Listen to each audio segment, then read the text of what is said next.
Assalamu alaikum wa rahmatullahi wa barakatuhu. Assalamu alaikum if you are joining me live, and assalamu alaikum if you are catching us on the replay. And welcome to my channel. I'm Aisha Abdul Hadi, and I help overwhelmed Muslimas to achieve success in their life without overwhelm. And inshallah, we are starting from today this brand new series throughout January. And you would have seen that it's about the balanced Muslimah. And I thought this was a really good topic to focus on based on feedback from viewers and from people that I meet in the community as well, because I feel like this is something that often we as Muslimas can do with some help with, and we do stress about trying to achieve everything that we want to, and it's about just giving you some helpful advice and tips on how to do that in a really balanced way, inshallah. So just let me know in the chat if you're joining us live, where you are watching from, inshallah, and we will get started. So first of all, as we begin, just to let you know that this is going to be a little bit more relaxed and casual in style compared to some of the usual videos that I do, which obviously are a bit more formal and structured. And I've done that on purpose. So the aim is to speak to you now as if you are here in front of me, as if you are one of the ladies who attend my classes or any of my events, inshallah, just to give you some advice. And in no means am I an absolute expert in this area, but I do feel like I do have some experience, alhamdulillah. So I am a busy mom myself, alhamdulillah. Those of you who already know me would already know this. Allah subhanahu wa ta'ala has blessed me with 8 children, mashallah. I did work in the NHS in a job, as a speech and language therapist. And I've stopped doing that now because I do a lot of community work. So I have my cup of parenting group, with which in which I do a lot of activities for ladies, children, and Muslim families as well. And I've recently created a new CIC as well, which is a charity where we do a lot more of these activities in a nutshell. So when we're talking about the balanced Muslimah, it's about helping the mums and the women that I see on a day-to-day basis about achieving this balance in their life. And one of the things that I find is nowadays, because of social media, which can be used in a good and bad way, there's this almost pressure on people to achieve this unrealistic perfection. There's a pressure on women to be doing it all, especially if you are already, coping with so many different things and you're working, etc., to then try and keep up in all other areas of your life. So that's why I think it's really important to not only give tips, but let you know that that's unrealistic and nobody's ever going to receive that. Um, Nobody's ever going to achieve that unrealistic expectation, inshallah. So all we can do is just try and be the best version of ourselves for ourselves and for our children, inshallah. So what we're going to do is just go through some basic advice, tips, and strategies, inshallah, to help you achieve this. So let's start with the first one. The first one is anchoring your day in salah, inshallah. So what do I mean by this? I mean that Allah subhanahu wa ta'ala has already given us such an amazing framework throughout the day, because we as Muslims offer salah 5 times a day, right? And we can further split this. So if you think about your day-to-day life, and if you think, right, I need to do my salah in a day anyway, regardless of what else am I doing, then it's really easy for you to try and put other things that you need to do or achieve in a day around the salah as well. So you can further split this into 3 categories. So you can think of it as Fajr Salah at the beginning of the day. What are the things that you need to do when you wake up and do your Fajr Salah? You can think of Zuhr and Asr Salah. And if you put them together, think of the things that you can do in the afternoon. So things like doing your food prep, spending time with your children. If you have children at home, you would be busy with them, your shoppings, things like that.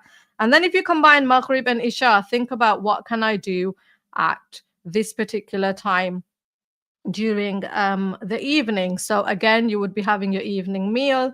You may be spending some more time with your children, and you may be doing a wind down routine, especially if you've got little children. You'll be busy putting them to bed, etc. So what the important note about this is, if you anchor your day in salah, so if you say, I'm going to give priority and importance to my salah, and then I will schedule everything else that I need to around this, then inshallah you'll find that your day will be and should be full of barakah, because you should already be thinking that my first and foremost priority is to offer my salah to Allah subhanahu wa ta'ala, but I'll still get other things done as well, inshallah. And like I said, if you further divide this into three, the morning, the afternoon, the evening, it means you're chunking your day. So it'll hopefully reduce some overwhelm for you, inshallah.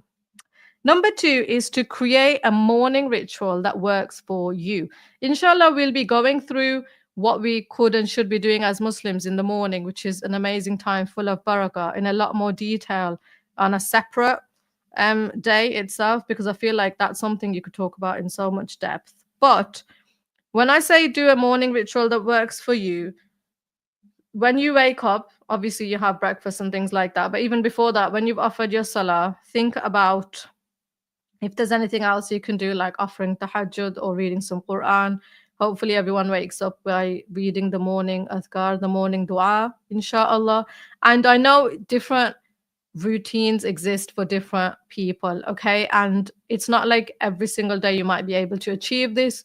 And especially if you have circumstances, for example, we live in the UK, and right now Fajr is actually quite late. So that's the time where when you've woken up, children are getting ready for school already. So it's not like it's early that you have a lot of time. It's you feel like there's not that much time maybe for some of you.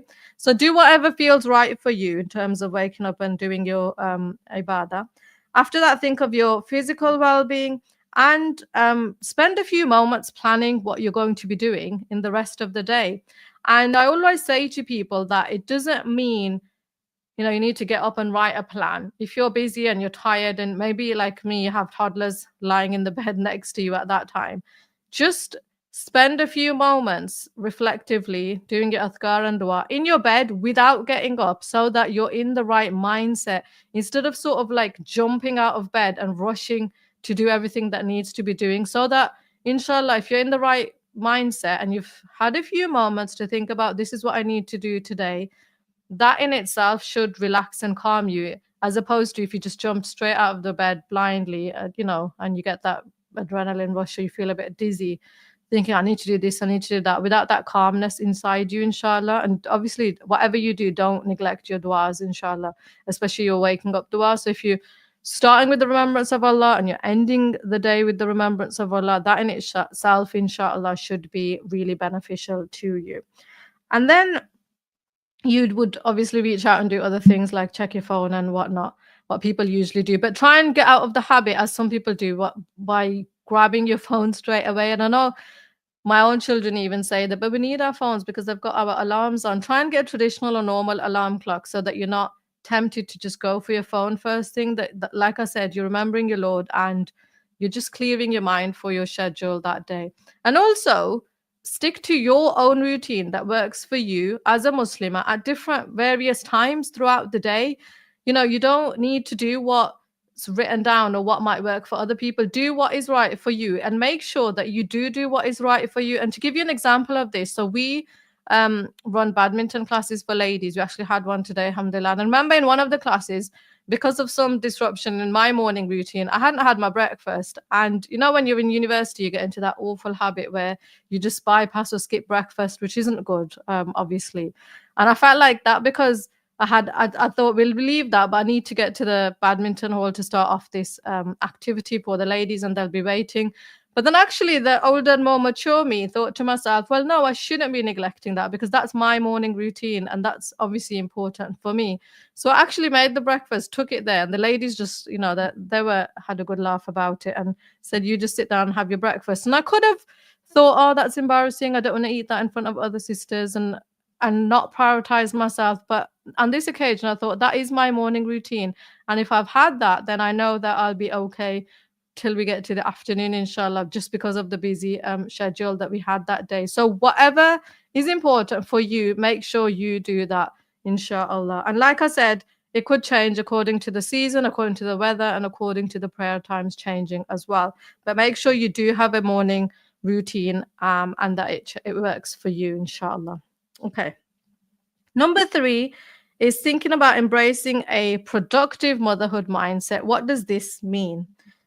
This means that throughout the day, when you are looking after your children and being a mom, make sure that you approach it as a form of ibadah. And if you have the right intentions, inshallah, that you're doing this because your children are amana and you're trying to please Allah subhanahu wa ta'ala, then inshallah this will count as an act of ibadah for you. So dedicate some time during the day in which you're going to spend time with the children actively. So I'm talking about playing with them. If you have younger children at home, it might be that you don't have children or you don't have children at home, in which case this wouldn't apply to you.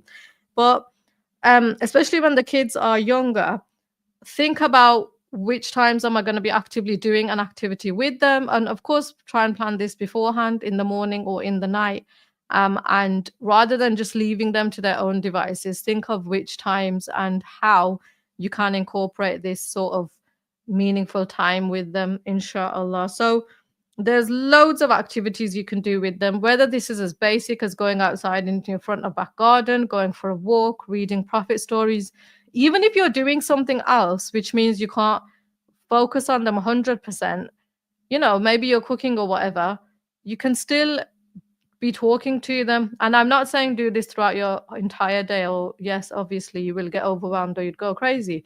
I'm just saying that make sure there is some dedicated time in which you are doing this with your children, especially the little ones, inshallah. And then, like I said, this would be a form of ibadah for you, because then you are nurturing them, you are teaching them. And another thing is not to always think that you've got to do something that's teaching them in the traditional sense.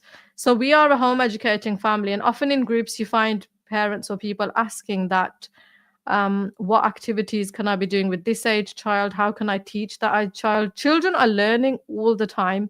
So think of it that even when you're playing with them, you might not think it's a meaningful or significant game, but that will teach them so many skills. So it doesn't have to be that you're giving them a worksheet and sat them down and doing that drill learning that you do. No, there's learning comes in all shapes and sizes. There's all different forms of it. So just do that, inshallah, whatever works for you, for your family, for your children. And then you'll suddenly find that it's easier to engage them and spend time with them, because you're not just overthinking about, oh, how can I do it in a formal way? You can just have a conversation with them, and that's age appropriate. That's fine too, inshallah. And then also think of age appropriate chores that you can give to your children, so you're not doing all the work throughout the day. So in my positive parenting course, we do like a whole set, like mini workshop or lesson on this, and the importance of it. Even of quite young children that are toddlers can help sort their own clothes out, put their own laundries into their laundry baskets, whatever is suitable and age appropriate. Not only are you teaching them life skills by doing this, not only are you teaching them to delegate jobs, which will then hopefully get divided into your family, so it's not just you doing everything, but also it means that it reduces some of that overwhelm for you. So you're doing several things at the same time, teaching them skills, reducing overwhelms. You're creating like a balance in your household so that everything isn't piling up. And I know it's really easy and tempting. Again, we cover this in our positive parenting course, where parents sometimes want to rescue their children. So they say, oh, you're doing it wrong. You're not doing it fast enough. You're not doing it to my standard. Try and change that mindset and say, just let them have a go. Even if they're quite young, give them something to do. And so what if they make a few mistakes before they get it right? You're teaching them to learn this skill and responsibility so that you're not ending up doing everything for them, which you shouldn't be doing. And I'm a strong advocate against this. And in our house, alhamdulillah, we have divided it. Everybody does something, even the little toddler does something. And it's fair, because then it means that the burden isn't going all to mom, and it shouldn't be anyway. So inshallah, this is another way you can hopefully achieve some sort of balance in your life. Now, another one, point number 4 is to prioritize your personal development. So a balanced mom is a fulfilled mom, a happy mom, right? And you can't be doing your best in life if you don't feel happy yourself, if you don't feel like you are pursuing your own ambitions. And there isn't anything to say that if you get married and have children that you shouldn't be doing this. You should, inshallah, still have time in which you can pursue your own hobbies. Or it might be that you not only your own hobbies, it might be that you wanted to do a skill when you were younger and you didn't have a chance to do it. So don't feel like I'm going to give 100% of my time and attention to my children and I'm not going to spend any time on myself. That's not being balanced at all. So learn a new skill or hobby, or set aside a time to do a new skill or hobby, even if you have young children, and try and do this with regularity. So whether this is once a week, whether this is once a month, agree with your, your family, if you have family supporting you, or with your family or your friends or anyone, if you can get into a group and do it, inshallah, to try and do something just for you. So like I said, we've just started a really amazing sports program, a family-based one, so where Muslim women can do different sports activities once a week. But the nice thing is that we're in a group.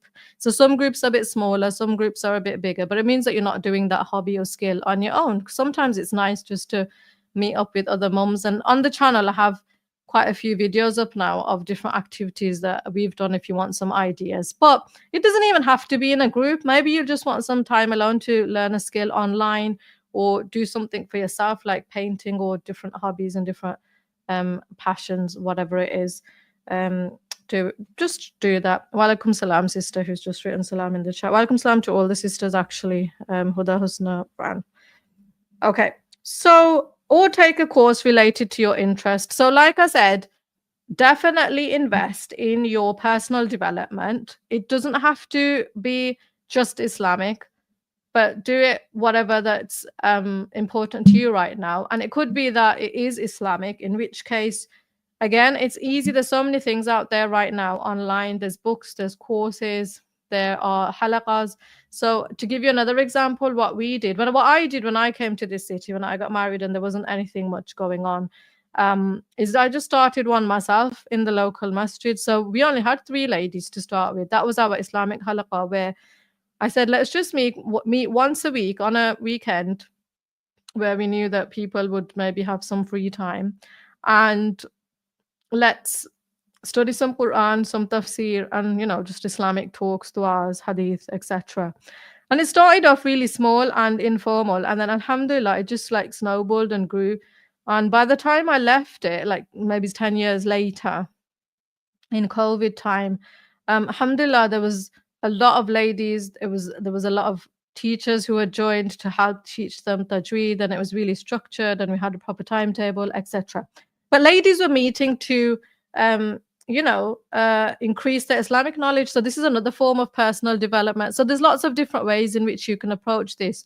But I'm saying this because it's so easy as a Muslim man, especially as a mom, that sometimes you lose yourself whilst your children are growing up, and you're giving them all of your energy, all of your time, mashallah, all of your passion and commitment, that sometimes you just don't think about your own self, and that woman, her identity just slowly starts getting erased. So it shouldn't be like that, because if you're doing something that you're enjoying and it's halal and it's fun, then it energizes you, inshallah, and then it means that you're a better person for it, which means that actually then you can be a better parent and you can improve your relationship, because you've done something just for yourself, inshallah. And it also helps you in your parenting journey as well, if you skill yourself up.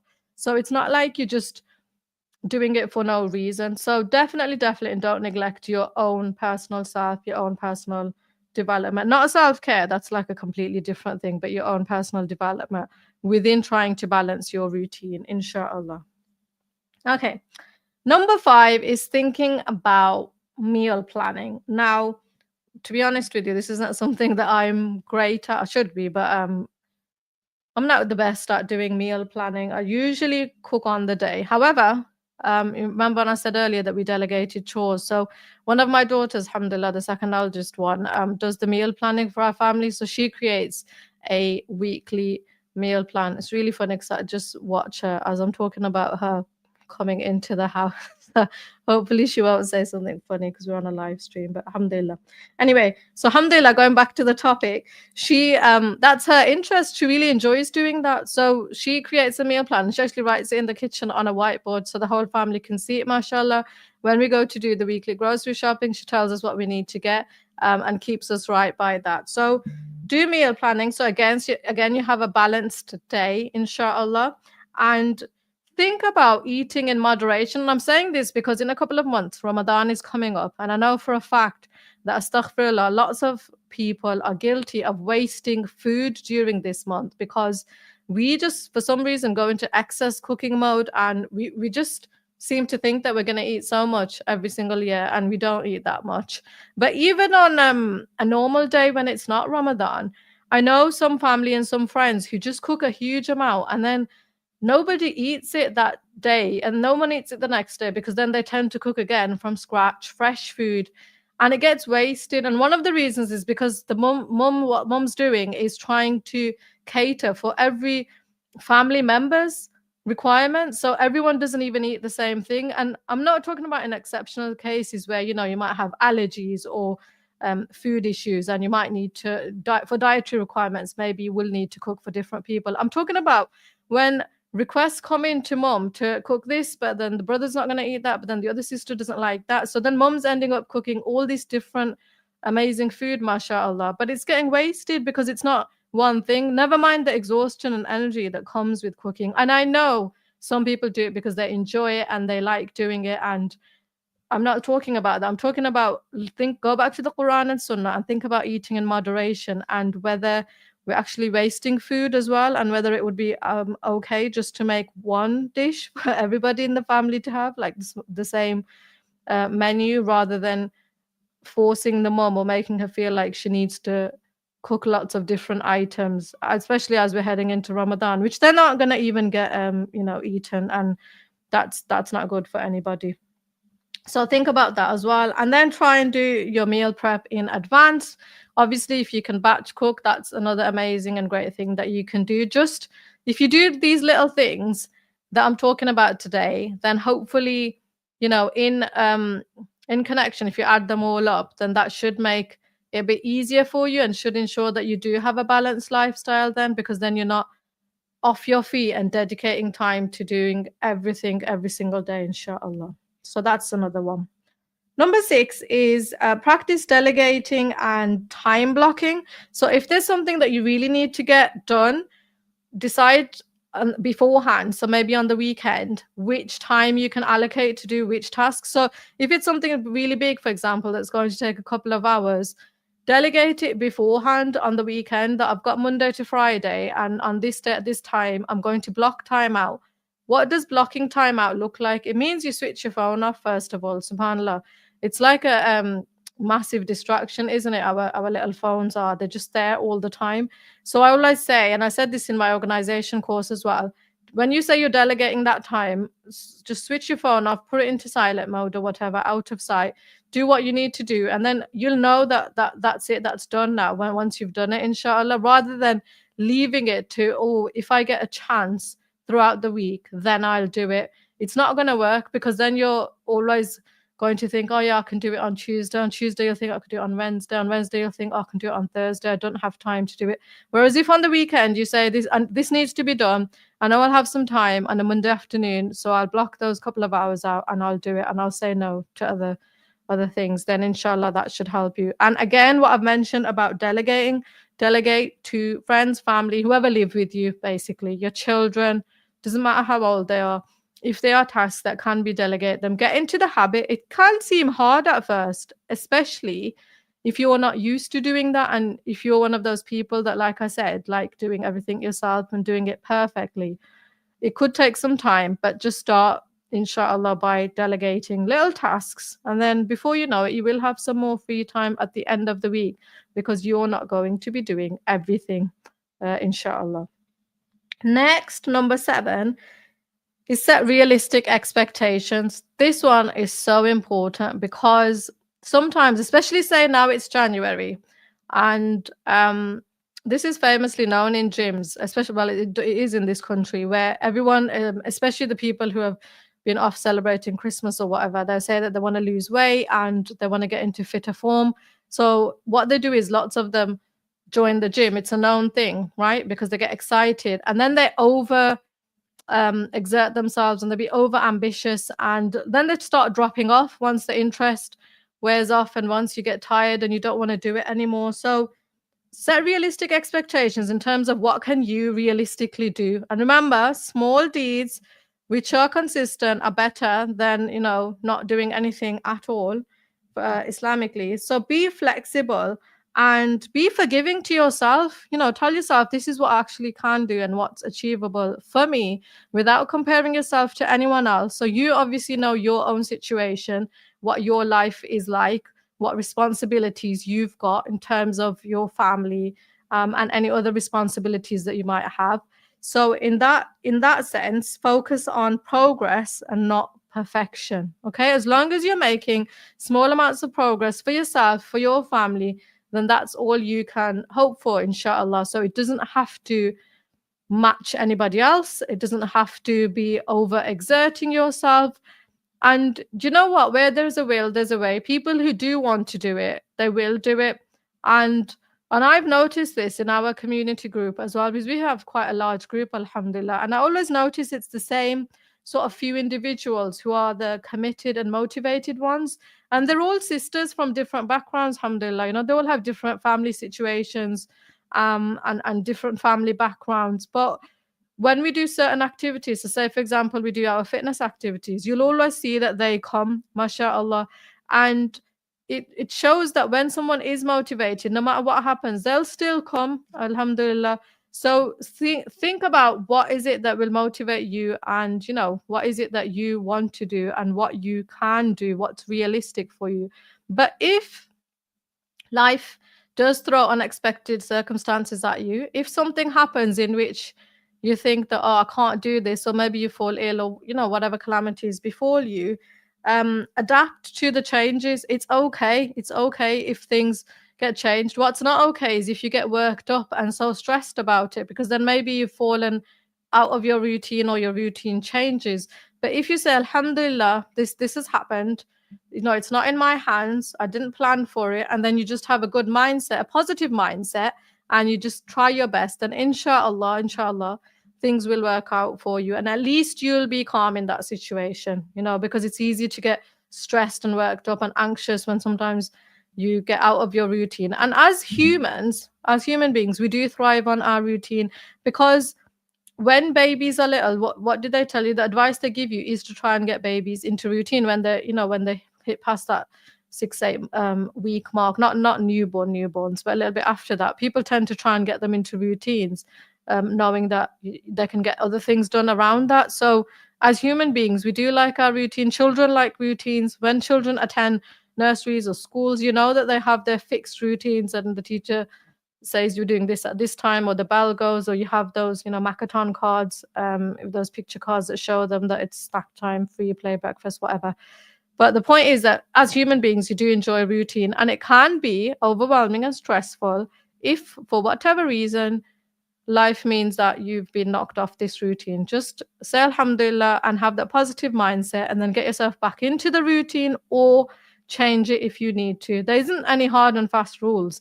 Just do what works for you, inshallah. And you know what? Don't be embarrassed or upset or anything by it, because maybe you have a nap at a certain time during the day. And I'm saying this because in Ramadan, again, people's routines change, and some people tend to sleep after Fajr time. But that's okay. Just do whatever works for you, as long as you're balancing your own lifestyle without worrying about it, you know, or without it stressing you, inshallah. Okay, so that's number 7, setting realistic expectations. And number 8 is ending your day with reflection. Now, again, this is something that I could go into a lot of detail about, but maybe we'll do an end of the day routine as a separate talk. But when I say end the day with reflection, as Muslims, when you get into your bed, you should be doing a whole routine, but at least as a minimum, make sure you do some istighfar Make sure you read your going to sleep dua. If you have children, make sure they're going to sleep by reading dua. Because if you remember, if you started by reading the dua for waking up, you should be going to sleep by reading the dua for going to sleep. Think about in your mind what went well and what didn't. Obviously, if you can, journal it every day. If you are not in a position because you can't or you don't want to journal or you're too tired to, at least mentally tell yourself a few things that happened that were good, that you're grateful for, because then you can do your azkar, then you can be grateful to Allah subhanahu wa ta'ala. And you know what? Even if nothing exciting happened, at least if nothing bad happened, be grateful for that as well. Alhamdulillah, if you had food to eat, if you had a roof over your head, you had central heating, you had hot water. These are just basic things. But I'm sure you'll think of other things that you are grateful for that went well. The health of yourselves, the health of your children, your family, alhamdulillah. These things. Think about what went well. And at the same time, if something happened during the day that bothered you or upset you or didn't go well, think about that as well and do a little bit of reflection, like what happened, what was my reaction to it, what conversations happened, what could I have done differently, or what did I do okay. And if if you're married or whatever, speak to your spouse about it if you need to. If you need to get it off your chest, or your best friend, or your mom, or your sister, whoever that is for you, because you do need that wind down time as well. And again, this is really hard, I know, if you're a mom, when you have small children and they want you till they've gone to sleep. And once they have gone to sleep, then inshallah spend a few moments to do this, because it's always good to reflect on it rather than just keep it at the back of your mind and not process what happens when something significant has happened. So that's why I'm saying that's a really important thing to do, but also to think about what went well, what didn't go well, and then think about what's happening tomorrow, and is there anything major that I need to plan for or that I need to be thinking about doing, so that at least that's in your mind before you wake up and start the next day, inshallah. So that's all of the tips for today, inshallah. And I'm going to end by saying always have good and pure intentions, and then try your best, inshallah, to create the balanced day that works for you and that is good for you, inshallah. So have good intentions, try your best, and then have faith in Allah subhanahu wa ta'ala, have tawakkul in Allah subhanahu wa ta'ala. That's all you can do as a mom. But also, please, just be forgiving to yourself as well. If you had a rubbish day, and I know sometimes it happens, and you think, well, I didn't get much done today, did I? It's okay. You're a human being. Alhamdulillah. It's okay. There's no hard and fast rules about it. Just pick yourself up for the next day. And I'm saying this especially for those of you who might not have family support, and maybe you live in countries where you're not in contact with your immediate family, and it can be especially hard for you. So I'm saying to you that inshallah, Allah subhanahu wa ta'ala is always with the believers. So have good intentions and try and take it easy and be kind to yourself and love yourself, inshallah. So inshallah, I hope this has been useful to you, and we will meet at the same time again tomorrow, inshallah. But for now, I will say assalamu alaikum wa rahmatullahi wa barakatuhu.